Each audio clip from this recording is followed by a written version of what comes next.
The autumn wind had long since given way to a bruised twilight sky over the Chicago skyline, its jagged silhouette of steel and glass pressing down on the monolithic headquarters of Vanguard Logistics. 50 floors above the sprawling grid of the city, Preston Hale was orchestrating a masterpiece of deception. As Senior Vice President of Operations, he was a man born with a silver spoon so deeply lodged in his mouth it had tarnished his soul. He viewed human beings as line items on a spreadsheet, expendable, easily erased. But recently, Preston had a massive problem. $30 million missing from Vanguard's offshore accounts, laundered cleanly through phantom freight shipments to cover his immense gambling debts and his illicit partnerships with the local Chicago syndicate. The Financial Crimes Enforcement Network was sniffing around. Audits were imminent. Preston needed a scapegoat, and he needed one fast. He needed someone with access, someone whose sudden downfall would neatly tie up all the loose ends without casting a single shadow on the executive suite. Enter Darius Hayes. Darius was the director of Global Freight, a brilliant, meticulous man who had clawed his way up from the gritty streets of Chicago's Englewood neighborhood to the pristine corporate apex of Vanguard.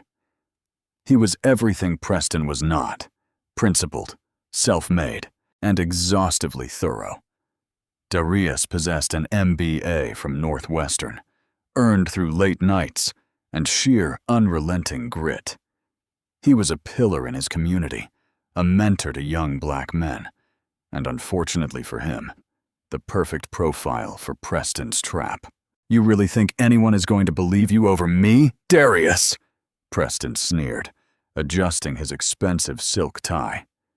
"You're a black man from the South Side sitting in a boardroom you don't belong in.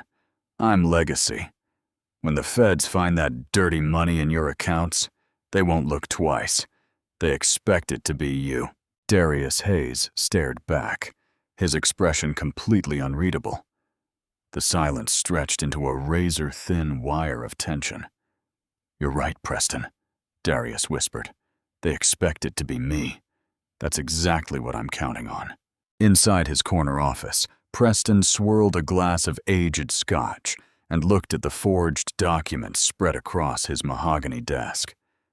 For weeks, he and a handful of corrupt cronies in the IT department had been meticulously routing the digital footprints of the laundered money directly to IP addresses associated with Darius's office terminal. They had opened offshore shell companies in the Cayman Islands, naming Darius as the primary beneficiary, using forged signatures and stolen biometric data. Preston's logic was steeped in a vile, arrogant prejudice. He calculated that the authorities, the media, and the corporate board would easily digest the narrative of a black executive who got greedy. "It's the story they want to believe," Preston thought with a dark smirk. The local boy who made good, but couldn't leave the hustle behind. Down the hall, Darius Hayes sat at his desk, his eyes scanning the latest freight manifests. For weeks he had noticed terrifying anomalies. Entire fleets of cargo ships logging port entries that didn't match their GPS tracking. Millions of dollars allocated to holding companies that simply didn't exist. When he first brought the discrepancies to Preston's attention, the senior VP had brushed it off as a software glitch. But Darius was no fool. He had dug deeper, quietly downloading the encrypted ledgers onto a secure drive. Darius knew he was standing on a landmine. He just didn't realize how close Preston's finger was to the detonator. One evening, Preston initiated the final phase of his plan.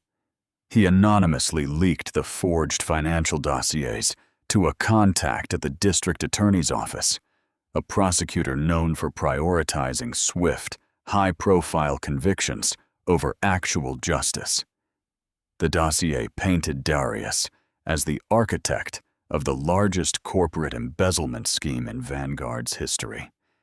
It included emails, fabricated offshore wire transfers, and a fake paper trail linking Darius to the criminal underworld. As Darius packed up his briefcase that night, completely unaware of the digital guillotine suspended above his neck, Preston watched him leave from the glass reflections of his office window. Preston picked up his cell phone and dialed a burner number. "It's done," Preston said, his voice a low, venomous hum. "The file is with the DA. They're going to raid his house soon. Make sure the extra evidence is planted in his study before they breach the door."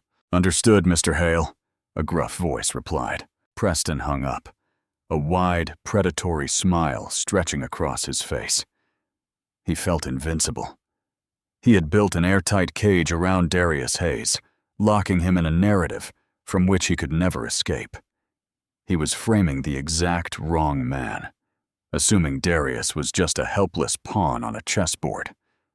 What Preston Hale failed to realize, however, was that the game wasn't chess.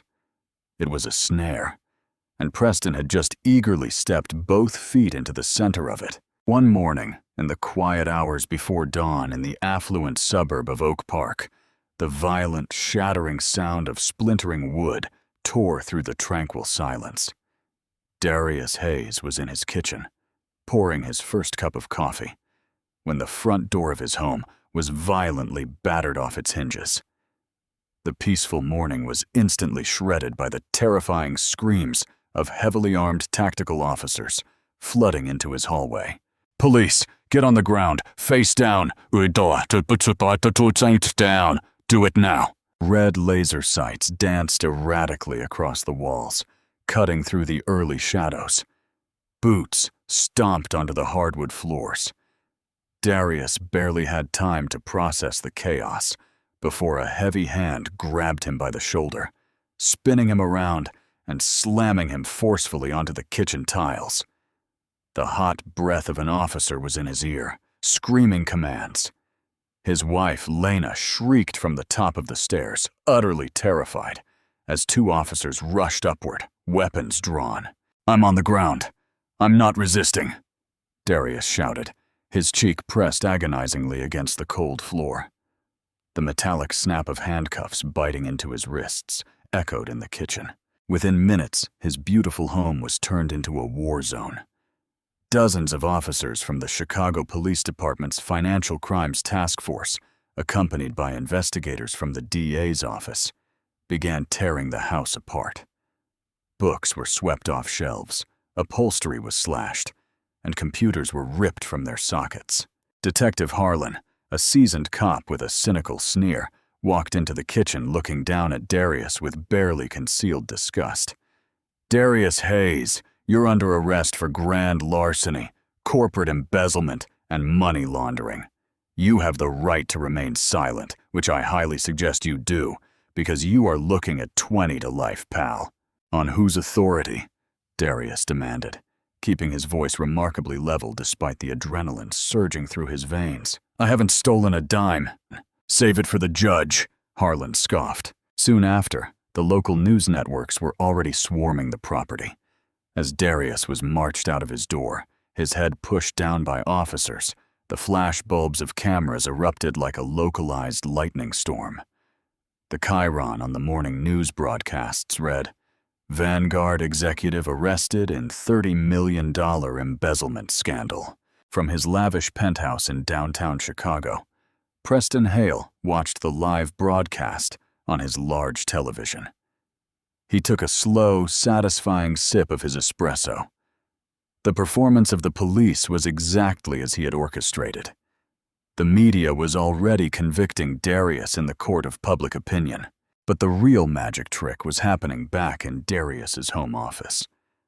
While the chaotic raid was taking place, a dirty cop on Preston's payroll had slipped into Darius's study.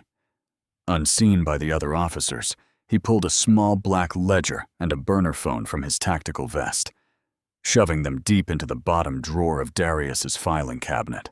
Minutes later, another investigator miraculously found them. "Got something here," the investigator yelled, pulling out the ledger. The ledger contained handwritten codes and account numbers corresponding to the missing Vanguard funds.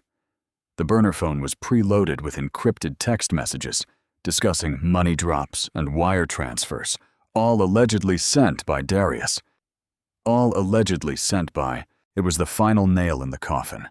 The undeniable physical proof that would turn a circumstantial case into a slam dunk. Darius was tossed into the back of an armored police transport.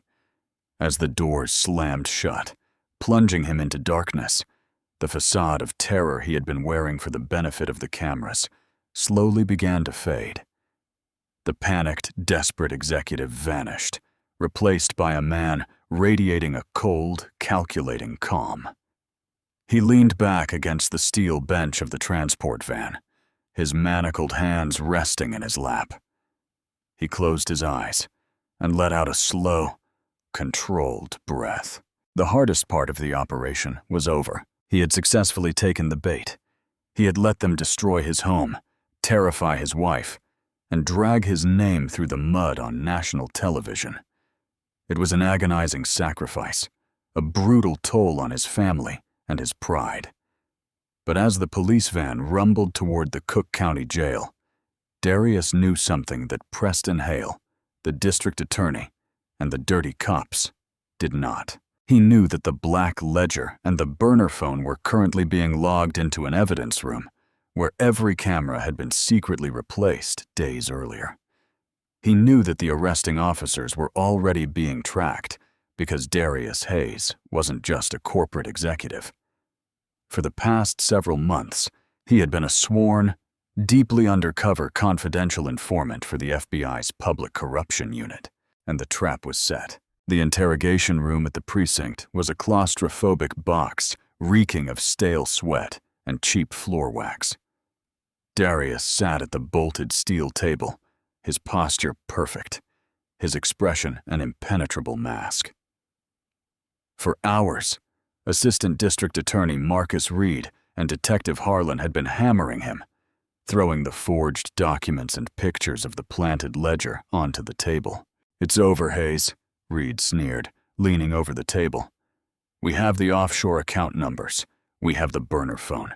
We have a mountain of digital evidence linking your terminal to the missing funds. Your boss, Preston Hale, is fully cooperating with us. He's sickened by your betrayal. Give us the cartel connections. Plead guilty. And maybe I'll ask the judge to let you see sunlight before you're 80. Darius looked at the fabricated evidence. The forgery was incredible.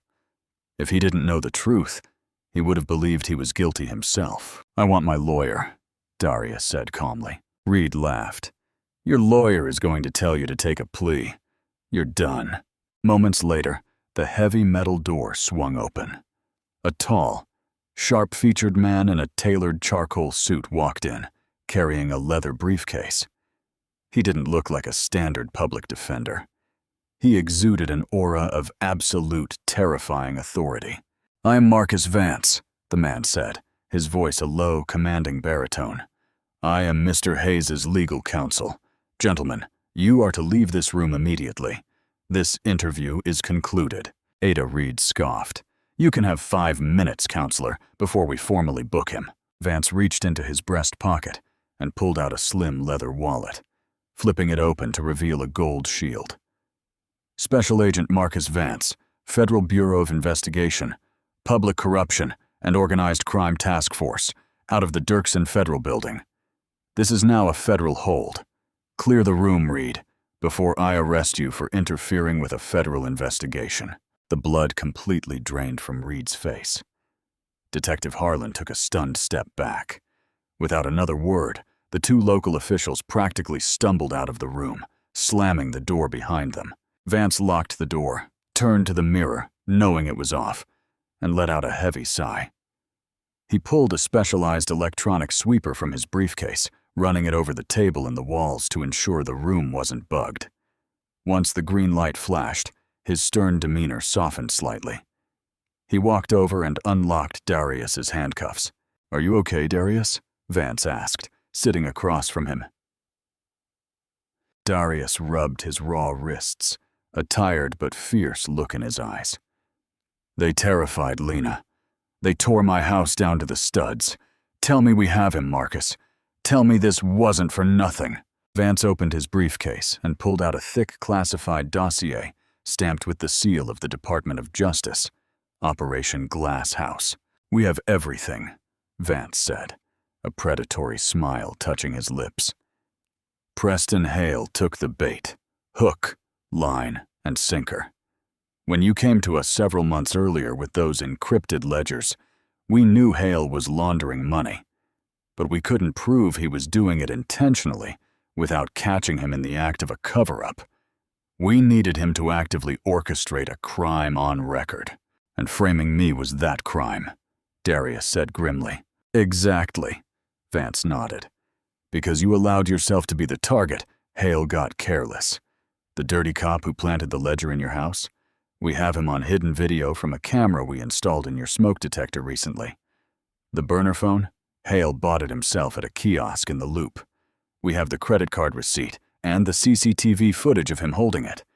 We've been monitoring every single wiretap, every email, and every meeting he's had with the DA. Darius leaned forward. "So we arrest him now?" "No," Vance said, his eyes turning cold. "If we arrest him now, his high-priced lawyers will claim the cops acted independently. They'll spin a narrative, delay for years, and he might slip away. We want Hale to bleed. We want to dismantle his entire network, including the corrupt officials in the DA's office who happily expedited this fraudulent case just to put another black man in prison. So what's the play? We go to trial," Vance said smoothly. "We let the DA indict you. We let Preston Hale take the witness stand in a court of law. We let him raise his right hand, swear an oath to God, and commit blatant, undeniable perjury on the public record. Once he officially testifies and submits the forged documents as evidence under oath, we lock the courtroom doors." Darius felt a shiver of adrenaline course through him. It was a terrifying gamble. If the FBI's timing was off by even a fraction, Darius could go to prison. But he thought of Preston Hale's arrogant smirk, the way Hale had looked at him, like he was nothing more than an expendable piece of trash. He thought of the decades of systemic corruption that allowed men like Hale to ruin lives without a second thought. "Okay," Darius said, his voice hardening into steel. "Let's give him a show. Let's let Preston Hale dig his own grave, and I'll hand him the shovel." Months later, the George N. Layton Criminal Court building was an absolute zoo. The media had whipped the public into a frenzy over the Vanguard Logistics embezzlement trial. To the outside world, Darius Hayes was a pariah, a symbol of corporate greed who had betrayed his community and his company. Inside courtroom 402, the atmosphere was thick with tension. Judge Sophia Langford, a no-nonsense jurist with a gavel made of iron, presided over the packed room. At the prosecution table, ADA Marcus Reed strutted like a peacock, confident that this high-profile conviction would catapult him to a political career. At the defense table sat Darius Hayes, dressed impeccably in a navy blue suit, exuding an unnatural stoic calm. Beside him sat Victoria Lang, an elite federal defense attorney specifically brought in by the FBI to play the role of his private counsel. To the naked eye, the defense looked utterly defeated. They had called 0 witnesses during their case in chief, offering only mild objections as the prosecution paraded their evidence. The gallery was packed with Vanguard executives, journalists, and curious onlookers. In the front row sat Preston Hale, looking like the picture of an aggrieved corporate leader. He wore a somber expression, but his eyes danced with malicious glee whenever they landed on Darius. "The prosecution calls Preston Hale to the stand," ADA Reed announced. A murmur rippled through the courtroom. This was the moment everyone had been waiting for. Preston stood up, buttoned his tailored suit jacket, and strode confidently to the witness box. He placed his left hand on the Bible, raised his right hand, and swore to tell the truth, the whole truth, and nothing but the truth.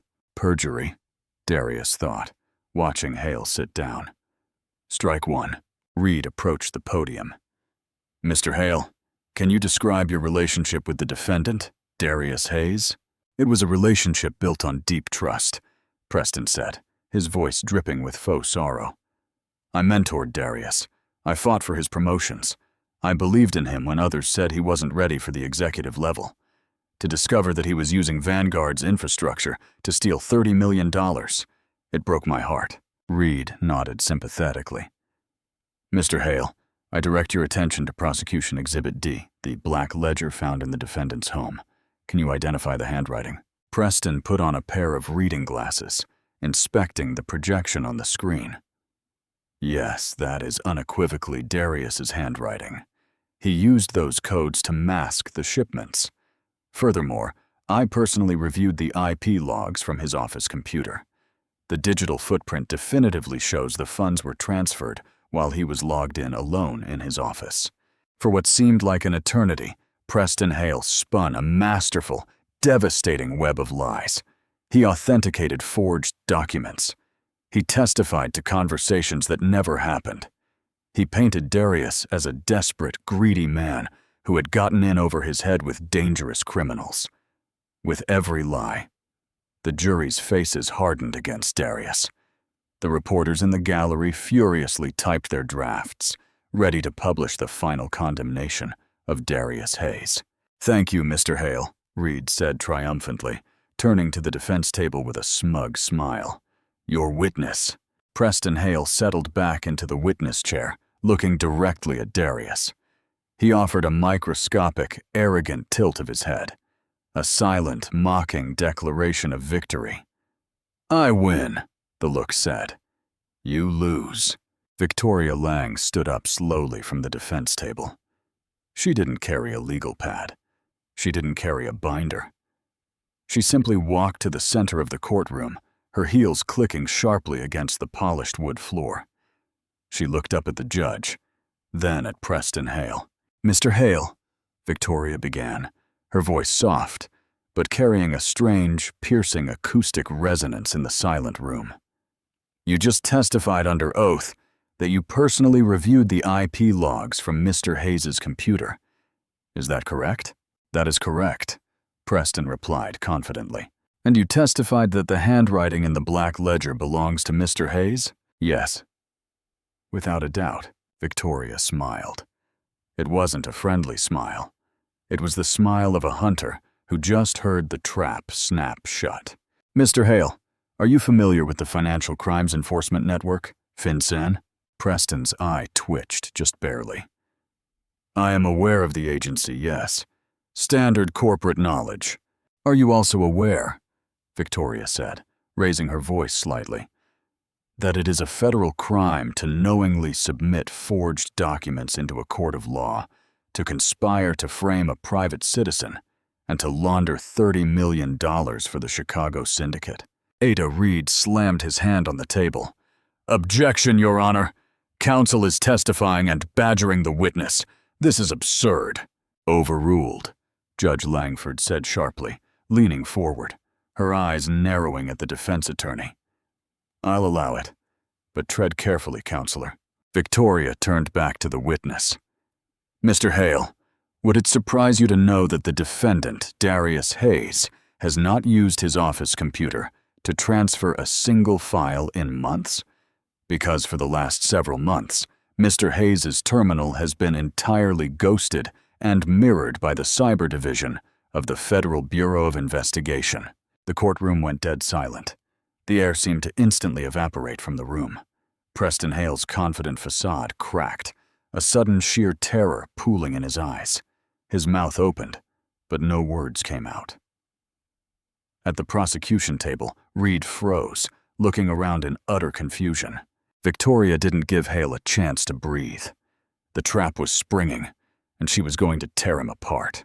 Your Honor, Victoria Lang announced, her voice ringing out like a bell toll. At this time, the defense calls its first rebuttal witness. We call Special Agent Marcus Vance of the FBI Public Corruption Unit. The heavy oak double doors at the back of the courtroom swung open violently. Agent Vance, flanked by 4 heavily armed federal marshals and 2 forensic accountants, strode down the center aisle. The gallery erupted into chaotic whispering. Reporters stood up, craning their necks. ADA Reed looked like he was going to vomit. Preston Hale gripped the edges of the witness stand, his knuckles turning pure white. He looked at Darius Hayes.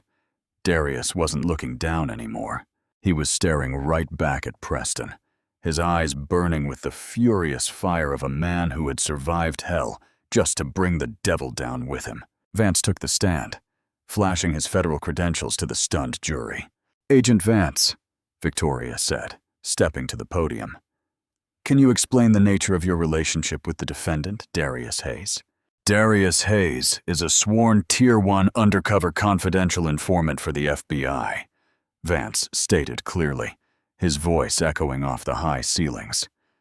"Several months ago, he brought evidence of massive corporate embezzlement to our field office.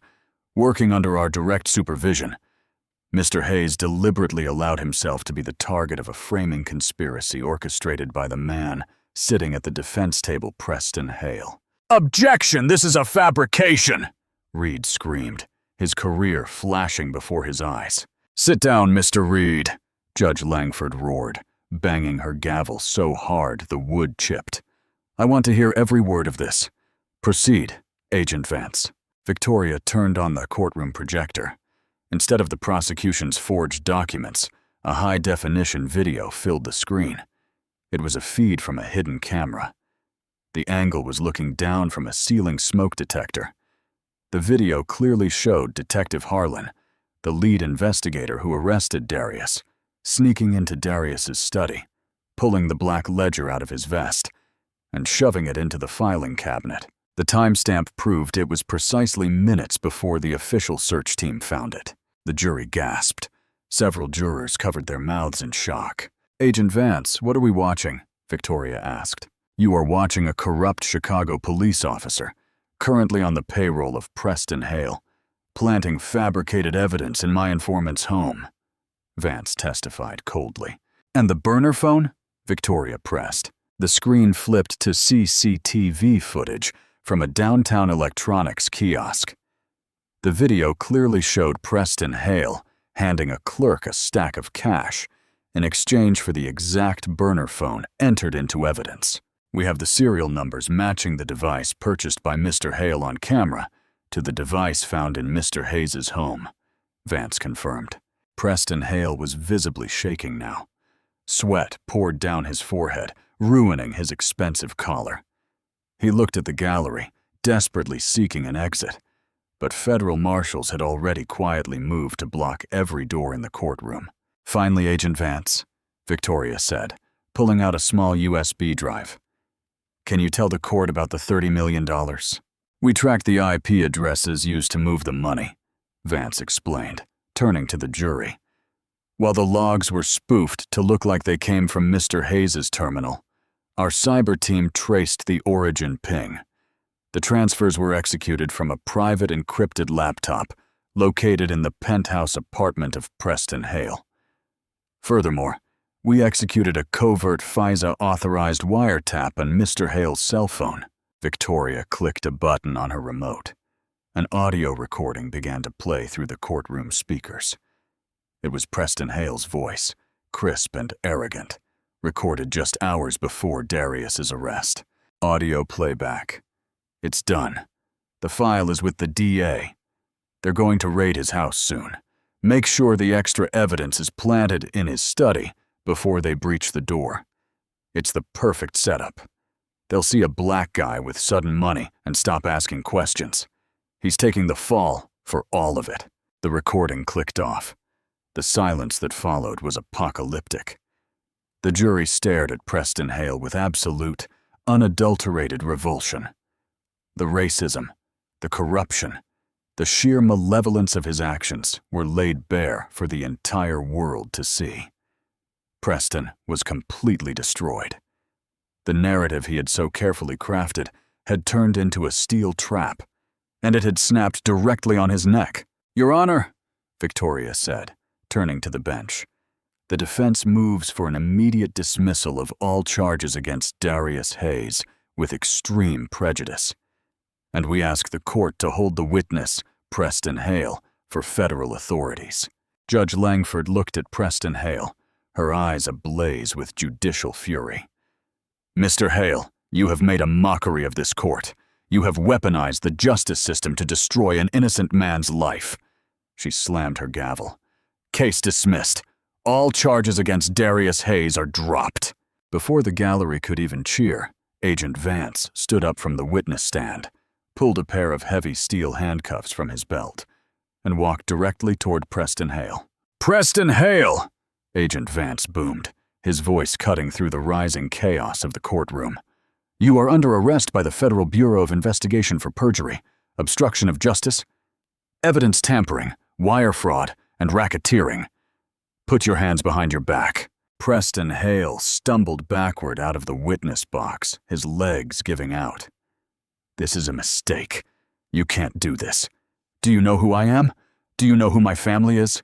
I don't care if you're the King of England, Vance said, grabbing Hale by the shoulder, spinning him around violently, and slamming him face first onto the wooden railing of the jury box. The distinct, sharp click-clack of the handcuffs locking around Hale's wrists sounded like a cannon shot in the room. Ada Reed was slumped in his chair, head in his hands, knowing his career was entirely over and a federal indictment of his own was likely arriving by the afternoon. Detective Harlan, who had been standing in the back of the courtroom, tried to bolt for the door, but 2 U.S. Marshals tackled him to the marble floor, cuffing him instantly. The courtroom erupted.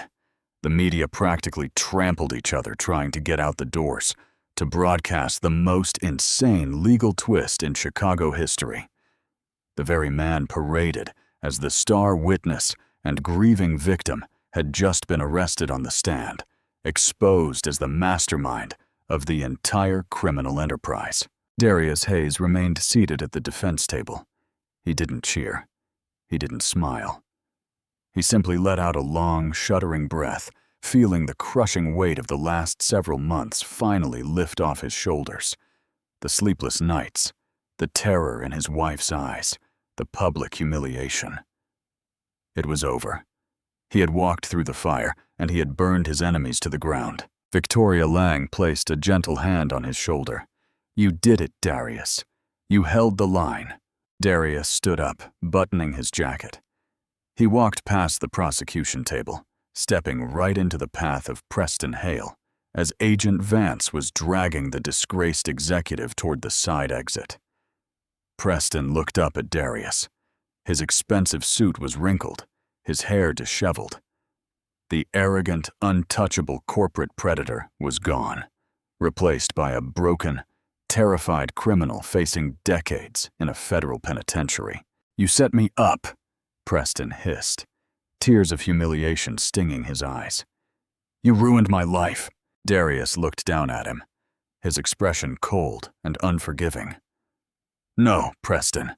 I just gave you the rope. You tied the noose and jumped all by yourself. You thought my life was expendable. You thought my skin color made me the perfect target. You were wrong. Darius leaned in closer, his voice dropping to a whisper meant only for Hale. Enjoy federal prison. I hear they don't care about legacy in there. Vance yanked Hale forward, dragging the weeping, broken man out of the courtroom. The perp walk that Hale had designed for Darius was now his own reality. As Hale was dragged out into the courthouse hallway, the very same flashbulbs and cameras that had demonized Darius now assaulted Hale, broadcasting his utter destruction to the world. Within days, the hammer of hard karma struck with merciless precision. Vanguard Logistics Board of Directors fired Hale immediately, stripping him of his stock options and pensions. The federal government seized all of his assets, his penthouse, his cars, and his offshore accounts, under the RICO Act. His wife filed for divorce, taking whatever legal scraps were left. The Chicago Syndicate, furious that Hale had exposed their money laundering network, put a bounty on his head, forcing the Bureau of Prisons to place Hale in permanent, agonizing solitary confinement for his own protection. Darius Hayes, however, walked out of the Dirksen Federal Building days later, his arm around his wife, Lena. The sun was shining over the Chicago skyline. Vanguard Logistics, in a desperate attempt to salvage their public image and avoid federal scrutiny, offered Darius the position of CEO, along with a massive settlement for his suffering. Darius accepted. He took the corner office that once belonged to Preston Hale, but he didn't sit down and pour a glass of scotch. He immediately initiated a total overhaul of the company, implementing strict transparency protocols and funding a massive scholarship program for underprivileged kids from the South Side. They had tried to bury the wrong black man, but they didn't realize that Darius Hayes was a seed, and from the dirt they threw on him, he grew into an unstoppable force. What a completely insane turn of events.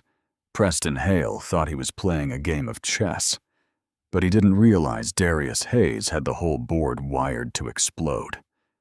That is the ultimate definition of hard karma. Watching a corrupt, arrogant system try to crush an innocent man, only to have the trap snap shut on the real villain right there in the middle of a federal courtroom. Justice wasn't just served, it was delivered with a sledgehammer,